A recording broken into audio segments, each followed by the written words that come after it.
ಆ ಮೂವಿನೇ Titanic movie. But ಆ movie ತೆಗಿಯಕ್ಕೆ 200 million budget ಬೇಕಾಗಿರುತ್ತೆ. ಪ್ರೊಡಕ್ಷನ್ ಕಂಪ್ನಿಗಳು ಭಯ ಪಡ್ತವೆ, ಯಾಕಂದ್ರೆ ಆ ಕಾಲದಲ್ಲಿ ಅದು ದೊಡ್ಡ ಬಜೆಟ್. ಯಾಕೆಂದ್ರೆ ಸ್ಟೋರಿ ಎಲ್ಲರಿಗೂ ಗೊತ್ತಿರುತ್ತೆ, ಶಿಪ್ ಲಾಸ್ಟ್ಗೆ ಮುಳುಗುತ್ತೆ. ಅದಕ್ಕೋಸ್ಕರ ಪ್ರೊಡಕ್ಷನ್ ಕಂಪ್ನಿಗಳು ಸ್ಟೋರಿ ಎಲ್ಲರಿಗೂ ಗೊತ್ತೇ ಇರುತ್ತೆ, ಕೊನೆಗೆ ಶಿಪ್ ಸಿಂಕ್ ಆಗುತ್ತೆ. ಅದಕ್ಕೋಸ್ಕರ ಇಷ್ಟೊಂದು ಎಕ್ಸ್ಪೆನ್ಸಿವ್ ಮೂವಿ ಮಾಡ್ಬೇಕಾಗುತ್ತೆ. ಮೂವಿ ತೆಗೆದ್ರೆ ದೊಡ್ಡ ಡಿಸಾಸ್ಟರ್ ಆಗುತ್ತೆ, ಈ ರೀತಿ ಎಲ್ಲ ಥಿಂಕ್ ಮಾಡ್ತಾರೆ. ಆದ್ರೂ ಜೇಮ್ಸ್ ಕ್ಯಾಮರನ್ ಫೈಟಿಂಗ್ ಮಾಡ್ತಾರೆ. ಕೊನೆಗೂ ಮೂವಿ ಶೂಟಿಂಗ್ ಸ್ಟಾರ್ಟ್ ಮಾಡ್ತಾರೆ. ಮೆಕ್ಸಿಕೋದಲ್ಲಿ ದೊಡ್ಡ ಟ್ಯಾಂಕ್ ನ ಬಿಲ್ಡ್ ಮಾಡಿ ಅಲ್ಲೇ ಶೂಟಿಂಗ್ ಸ್ಟಾರ್ಟ್ ಮಾಡ್ತಾರೆ. ಬಟ್ ಆಕ್ಟರ್ಗಳಿಗೆ ಹೈಪೋಥರ್ಮಿಯಾ ಆಗುತ್ತೆ. ಬಜೆಟ್ 200 ಮಿಲಿಯನ್, ನೆಕ್ಸ್ಟ್ 250, ಕೊನೆಗೆ 300 ಮಿಲಿಯನ್ ಆಗುತ್ತೆ. ನ್ಯೂಸ್ ಮೀಡಿಯಾದವರೆಲ್ಲ ಟೈಟಾನಿಕ್ ಮುಳುಗಿದ ಹಾಗೆ ಜೇಮ್ಸ್ ಕ್ಯಾಮರನ್ ಕರಿಯರ್ ಮುಳುಗೋಗುತ್ತೆ, ಈ ರೀತಿಯಲ್ಲಿ ಹೆಡ್ಲೈನ್ಸ್ ಹಾಕಿರ್ತಾರೆ. ಈ ಮೂವಿ ಹಾಲಿವುಡ್ ಹಿಸ್ಟ್ರಿಯಲ್ಲೇ ದೊಡ್ಡ ಡಿಸಾಸ್ಟರ್ ಆಗುತ್ತಂತ ಈ ರೀತಿಯಲ್ಲ ಮಾತಾಡ್ಕೊಂತಾರೆ.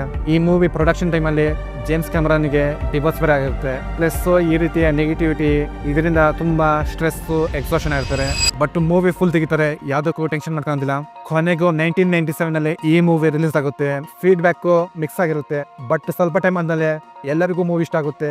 ವರ್ಡ್ ಆಫ್ ಮೌತ್ ಇಂದ ತುಂಬಾ ಜನ ನೋಡ್ತಾ ಹೋಗ್ತಾರೆ. ಕೆಲವರು 5 ಸಲ 10 ಸಲ ಅಗೇನ್ ಅಂಡ್ ಅಗೇನ್ ನೋಡ್ತಾ ಹೋಗ್ತಾರೆ ಈ ಮೂವಿನ.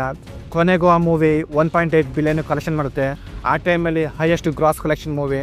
ಈ ಮೂವಿ 11 ಆಸ್ಕಾರ್ ಅವಾರ್ಡ್ ವಿನ್ ಆಗುತ್ತೆ. ಎಲ್ಲ ರೆಕಾರ್ಡು ಬ್ರೇಕ್ ಮಾಡ್ತಾರೆ.